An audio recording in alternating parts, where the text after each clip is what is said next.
आपण ऐकणार आहात साधना साप्ताहिकाचा बालकुमार दिवाळी अंक 2024.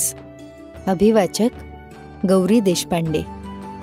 ही साधना प्रकाशनाची 2024ची प्रस्तुती आहे.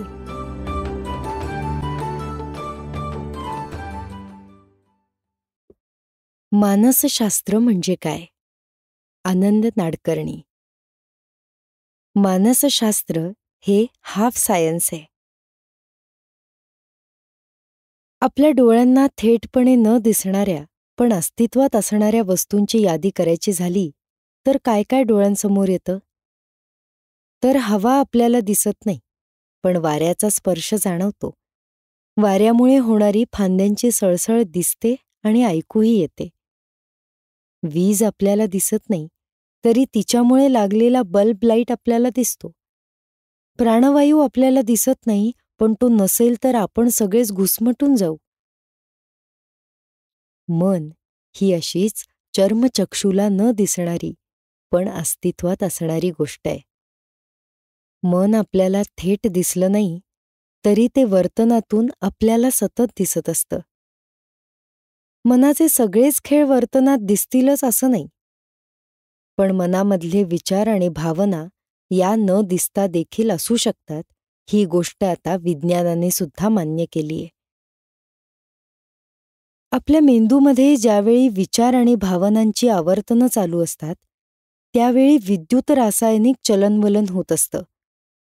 मेंदू विज्ञानानं हे चलनवलन कसं होतं याचा गेल्या 2-3 दशकांमध्ये सखोल अभ्यास केला. त्याचबरोबर वैद्यकीय क्षेत्रामध्ये वेगवेगळी प्रतिमा तंत्रे, इमेजिंग टेक्निक्स विकसित झाली. त्यामुळे मेंदू विज्ञानाच्या संशोधनाला एक वेगळीच गती मिळाली. अत्याधुनिक स्कॅन्स निर्माण झाले आणि भावनांची उलाढाल अनुभवत असताना मेंदूमध्ये होणाऱ्या घडामोडींचे अत्यंत गतिशील, डायनॅमिक असे आलेख आपल्याला या स्पेक्ट स्कॅन आणि पेट स्कॅनमधून दिसायला लागले.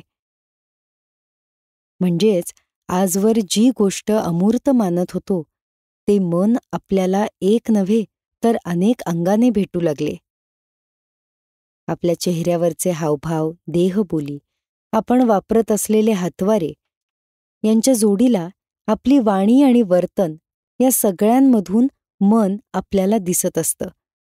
मनाची अभिव्यक्ती, एक्सप्रेशन्स आपल्याला विज्ञानाच्या शोधांमधून, कलेच्या आविष्कारांमधून, तर कधी क्रीडांगणावरच्या अत्यंत जोशपूर्ण अशा सादरीकरणातून दिसतं. मन आपल्याला भेटतं ते नाती जोडली किंवा तोडली जातात त्यातून, उत्पादनांमधून आणि त्यासाठी वापरल्या जाणाऱ्या सर्व संसाधनांमधून, यंत्रांमधून आणि ते यंत्र चालवणाऱ्या हातांमधून. मन आपल्याला भेटतं कवितेमधून, ग्रंथांमधून आणि ध्यानधारणांसारख्या मार्गांमधून. पण या मनाचा अभ्यास करणारं विज्ञान मात्र एकंदर विज्ञानाच्या इतिहासामध्ये तरुण आहे. जेमतेम 150 वर्षांचा पाश्चात्य मानसशास्त्राचा प्रवास आहे. मग आपल्या भारतीय परंपरेमध्ये हे मन नेमकं होतं कुठं? सर्व पौर्वात्य जगामध्ये म्हणजे भारतीय उपखंडामध्ये, चीनी संस्कृतीमध्ये आणि ग्रीक रोमन संस्कृतीमध्ये मन पहिल्यांदा तत्त्वज्ञानात दिसून येतं. हिंदू परंपरेमधील भगवद्गीतेसारख्या ग्रंथात पाहिलं तर मन हा शब्द भावना या अर्थानं आणि बुद्धी हा शब्द वैचारिकता, कॉग्निशन या दृष्टीनं जास्त वापरलेला आहे.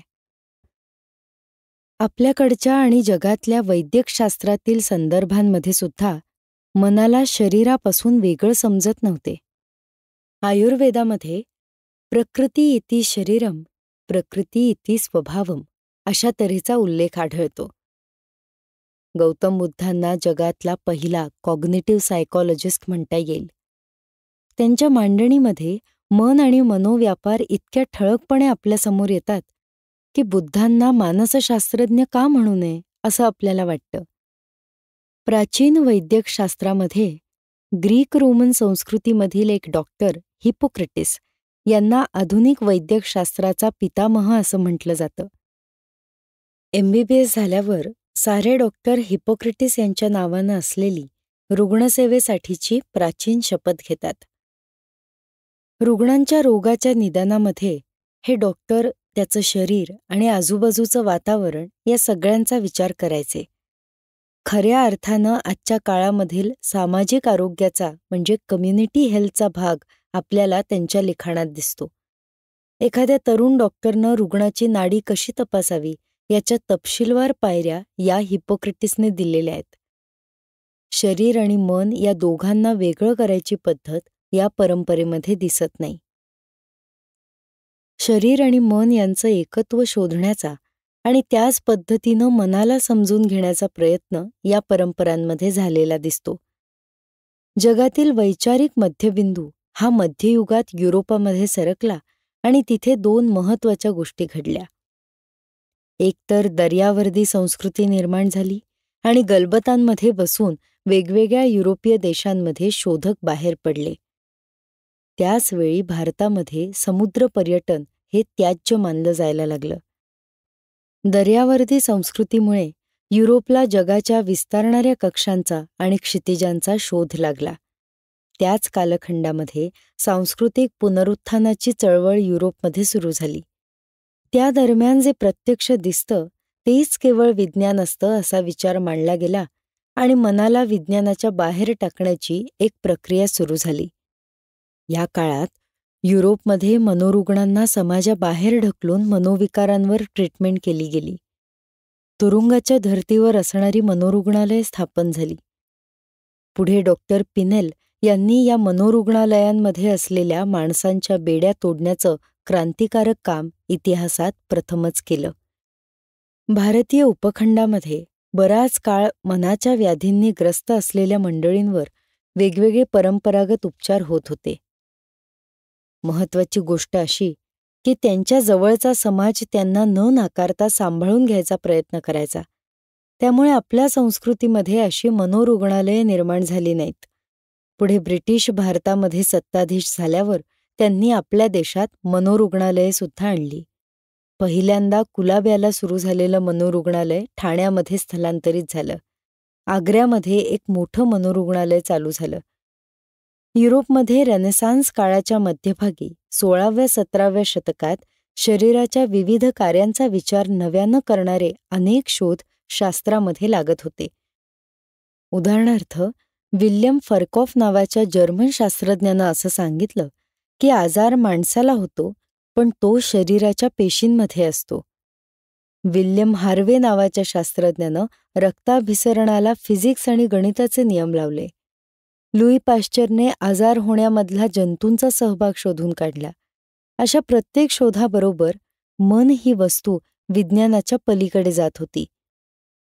आपण ज्याला हिप्नोटिझम म्हणतो त्याला त्या काळामध्ये मेस्मरिझम असं म्हणत होते.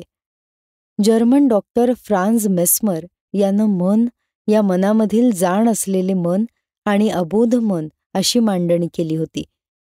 त्याचा प्रभाव पुढे फ्रॉइडसारख्या संशोधकांवर सुद्धा पडला. आधुनिक मानसशास्त्राचे प्रणेते डॉक्टर सिग्मंड फ्रॉइड हे शिक्षणानं न्यूरोलॉजिस्ट होते. त्या काळामध्ये सायकॉलॉजिस्ट किंवा सायकॅट्रिस्ट नव्हतेच. फ्रॉइड यांच्या लक्षात आलं की त्यांच्याकडे येणाऱ्या रुग्णांमध्ये अनेक व्यक्ती अशा होत्या ज्यांची लक्षणं मेंदूशी निगडीत वाटायची, पण त्या काळी उपलब्ध असलेल्या मेंदू विज्ञानाच्या सर्व तपासण्या केल्यावर मेंदूमध्ये काही खोट आहे असं दिसायचं नाही. फ्रॉइड हे अतिशय चांगले डॉक्टर होते. त्यांचं निरीक्षण अतिशय चांगलं होतं. रुग्णांसोबत नातं निर्माण करण्याची कला त्यांना अवगत होती. मग अशा माणसांना उपचार काय द्यायचे म्हणून त्यांनी संभाषणातून उपचार, टॉक थेरपी होतात का हे पाहायला सुरुवात केली. त्यांची पहिली रुग्ण ॲना ओ हिला खूप शारीरिक तक्रारी होत्या आणि त्यांचं मूळ काही तिच्या शरीरामध्ये सापडत नव्हतं. फ्रॉइड यांनी बोलण्याची आणि ऐकण्याची विशिष्ट पद्धत विकसित केली. त्याला फ्री असोसिएशन असं नाव दिलं. पुढे त्यांनी सायको ॲनालिसिस ही उपचार पद्धती विकसित केली. त्यांनी मनाकडे बघण्याचा एक दृष्टिकोन आकृतिबंध विकसित केला. त्यामधून कॉन्शियस, सबकॉन्शियस, अनकॉन्शियस अशा तऱ्हेच्या संकल्पना निर्माण झाल्या. या उपचार पद्धतीने ॲना ओला बरं वाटलं. तिने त्या प्रक्रियेला चिमनी स्वीपिंग असं नाव दिलं. या उपचारानं माझ्या मनाच्या धुराड्याची काजळी साफ झाली असं वर्णन तिनं केलंय. फ्रॉइड यांनी वेगवेगळ्या विषयांवर केलेल्या लिखाणामुळं विज्ञानाला एक नवीन दिशा मिळाली. त्यांच्या व्हिएन्ना शहरातील क्लिनिकमध्ये दर बुधवारी या विषयांमध्ये रस असलेली मंडळी जमायला लागली. वेनसडे क्लब असं त्याचं नाव होतं. या ऐतिहासिक ठिकाणी त्या खोलीत जाण्याचा योग आला असता माझं मन अगदी थरारलं. इथे बसून ही ग्रेट मंडळी त्यांची अवलोकनं, निरीक्षणं, त्याच्यातून आलेले निष्कर्ष एकमेकांबरोबर शेअर करत होते, प्रसंगी भांडत होते. त्यातून व्हिएन्ना सायको ॲनालिटिकल सोसायटी निर्माण झाली. मनाला समजून घेण्याचा, शोधण्याचा विचार पुढं जाऊ लागला. अनेक जणांच्या सहकार्यानं निर्माण झालेल्या वाटांमुळं मनाचा हळूहळू विज्ञानामध्ये समावेश व्हायला लागला. सायको ॲनालिसिस समुद्र पार करून अमेरिकेत पोचेपर्यंत फ्रॉइड, युंग आणि त्यानंतरची सगळी मंडळी जसं की ॲडलर, एरिक फ्रॉम, व्हिक्टर फ्रँकल यांनी मानसशास्त्राच्या घडणीसाठी मोठ्या प्रमाणात योगदान दिलं. सायको ॲनालिसिसमध्ये अबोध मनावरचा ठसा आणि लैंगिकता यांना जास्त महत्त्व न देता मनामध्ये येणारे त्या वेळचे विचार आणि भावना यांना महत्त्व देणं आणि त्यावर रचनात्मक मानसोपचार करणं या मांडणीतून कॉग्नेटिव्ह बिहेवियर थेरपी जन्माला आली. रुग्णाच्या भावना समजावून घेणं आणि उपचारक आणि रुग्ण यांच्या नात्याचाही उपयोग मनाच्या उभारीसाठी करणं अशी पद्धतीसुद्धा जन्माला आली. त्याच वेळेला रशियामध्ये वर्तनाच्या निरीक्षण अभ्यासावर मानसशास्त्र विकसित होत होतं. वर्तनाची एखादी सवय आपल्याला कशी लागते, म्हणजे कंडिशनिंग कसं होतं, हे सांगण्याचं विज्ञान पावलो या शास्त्रज्ञानं विकसित केलं. त्यासाठी त्यांनी प्राण्यांवर, खास करून कुत्र्यांवर खूप प्रयोग केले आणि जगामध्ये 2 कुत्रे अमर झाले. एक होता थॉमस अल्वा एडिसनचा हिज मास्टर्स व्हॉइस आणि दुसरा पावलो यांचा. 20व्या शतकाच्या पहिल्या 50 वर्षांमध्ये 2 महायुद्ध झाली आणि याचा मनाच्या आकलनावर परिणाम झाला.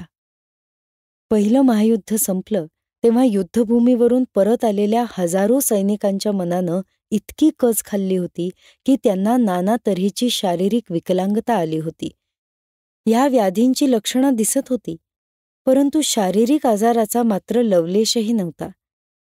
युद्धभूमीवरील दारुगोळ्यांच्या आवाजाच्या संदर्भातून या गटाला नाव दिलं शेल्स शॉक.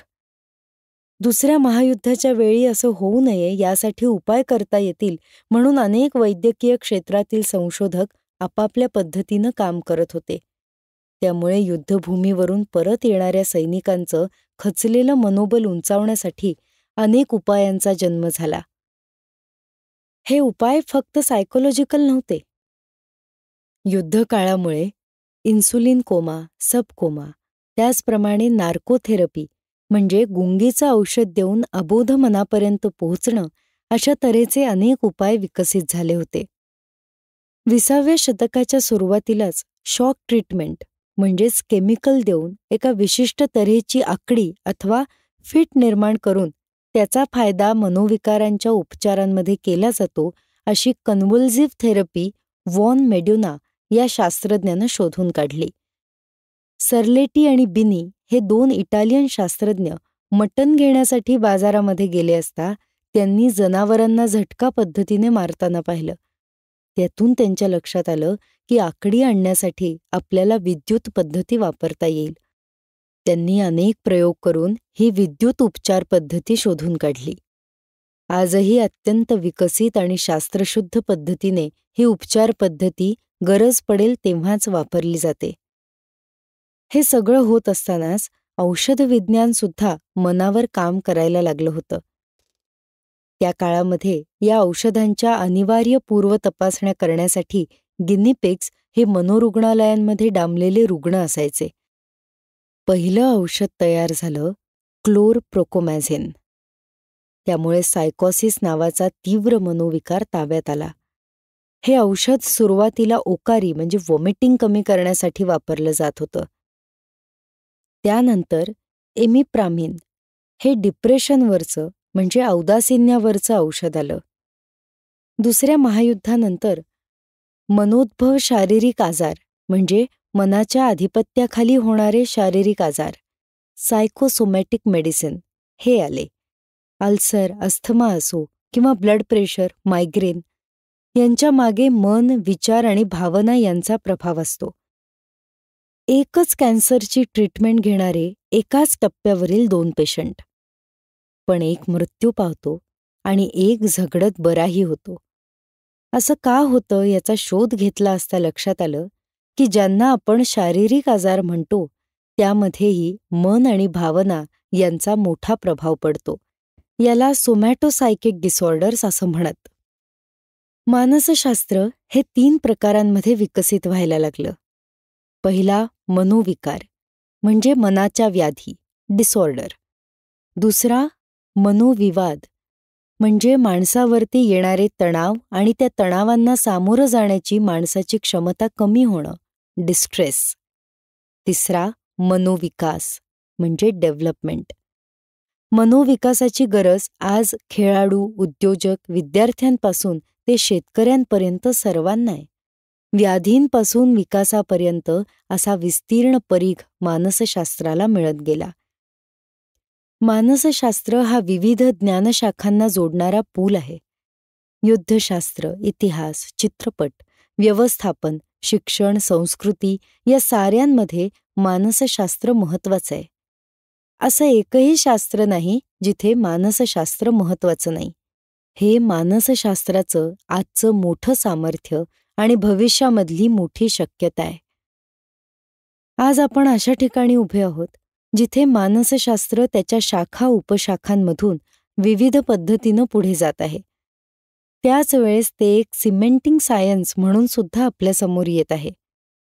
आपण सर्वजण काही मानसशास्त्रज्ञ होणार नाही, पण मनाबद्दलचे किमान ज्ञान, मनाबद्दलची किमान जाण आणि स्वतःच्या मानसिक आरोग्याची जबाबदारी शास्त्रशुद्ध पद्धतीनं घेणं हे आपल्यापैकी सर्वांचं कर्तव्य असणार आहे.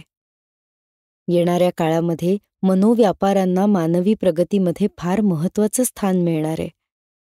भविष्यामध्ये मनाची जाण, भान आणि प्रशिक्षण असणाऱ्या व्यक्ती जितक्या मोठ्या प्रमाणात समाजात कार्यरत होतील, तितका समाजसुद्धा मानसिक आरोग्याच्या दृष्टीनं अधिक सुदृढ बनणार आहे.